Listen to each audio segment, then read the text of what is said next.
এই বইয়ের প্রতিটা পরতে পরতে শিরায় উপশিরায় এই সংবিধানকে গ্রহণ করেছে। এখন যদি আমি বলি জনগণের ইচ্ছার প্রতিফলন এটাই, জনগণ চেয়েছে বাংলাদেশে একটি সংবিধান আছে, অভ্যুত্থানোত্তর জনগণ যাদের ক্ষমতা দিয়েছেন তাদের মধ্যে ৩৩টি রাজনৈতিক দল এক জায়গায় বসেই জুলাই সনদ স্বাক্ষর করেছেন। তারা একমত হয়েছেন যে আমরা এমন একটি সংবিধান চাই যে সংবিধান, এই সংবিধানকে সামনে রেখেই সংযোজন, সংশোধন, পরিমার্জন করবেন। সেটাই হলো জুলাই সনদ এবং এটাই আমরা মেনে নিয়েছি। এটা মেনেছি বলেই জুলাই সনদকে নিয়ে যারা বলছেন জুলাই সনদ না সংস্কার, এখানে যারা আইন প্র্যাকটিস করেছেন তাদের জন্য বলি, every amendment of the constitution is a reform, but every reform is not an amendment.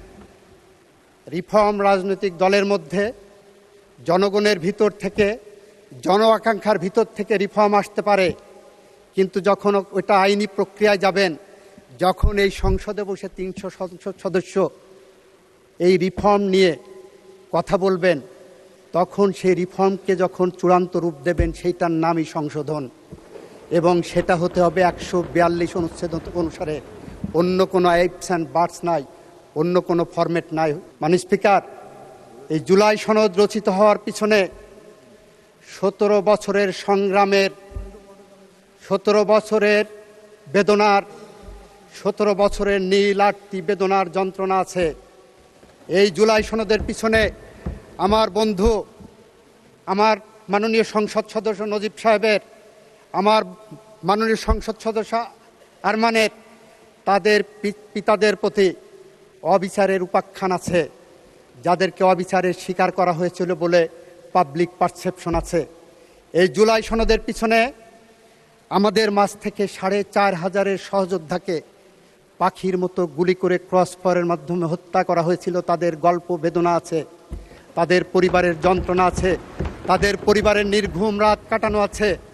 এই জুলাই সনদের পিছনে ৭০০ সহযোদ্ধার গুমের কাহিনী আছে, যাদের স্বজনেরা এখনও রাত জেগে তাহাজ্জুদের নামাজ পড়ে জায়নামাজে বসে স্বজন ফেরার প্রতীক্ষায় আল্লাহর কাছে প্রার্থনারত থাকেন।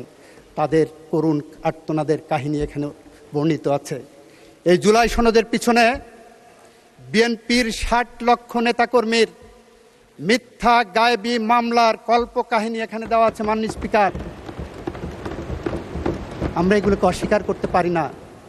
যদি অস্বীকার করি, ভবিষ্যতে আবার যদি কখনো গণ অভ্যুত্থান হয়, তারা এই জুলাই সনদকে অসম্মান করবে। আমাদের আবু সাঈদ মুগ্ধ আনাসের কথা বলবেন, এরকম একটি পথ আমরা রেখে যেতে চাই।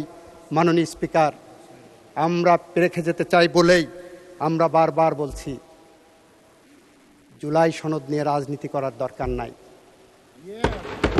আমরা বারবার বলছি আসুন জুলাই সনদের পথ ধরে হাঁটি।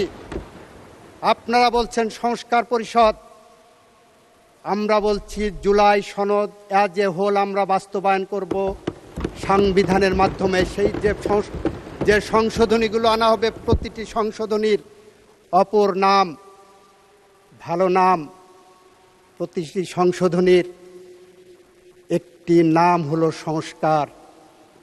আবারও বলছি, every amendment of the constitution is a reform, but every reform is not an amendment of the constitution. সবশেষে আবারও বলবো, আমার জুলাই সনদ আমার জনগণের মুক্তির সনদ।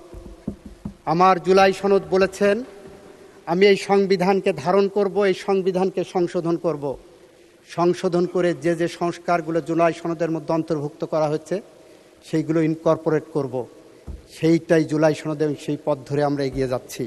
সুতরাং ওনারা যে পথ ধরে এগোচ্ছেন সেই পথ আমি বলবো উদ্দেশ্য প্রণোদিত। এটা লিগাল টার্মিনোলজি, অন্যভাবে নেওয়া দরকার নেই, এটা অসৎ উদ্দেশ্য প্রণোদিত।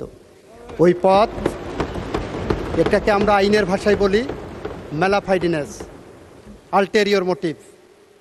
ওনাদের যদি মোটিভ হয় ওই পথে যে ফ্যাসিস্টদের ফিরিয়ে আনার কোনো পথ সুগম করতে চাই।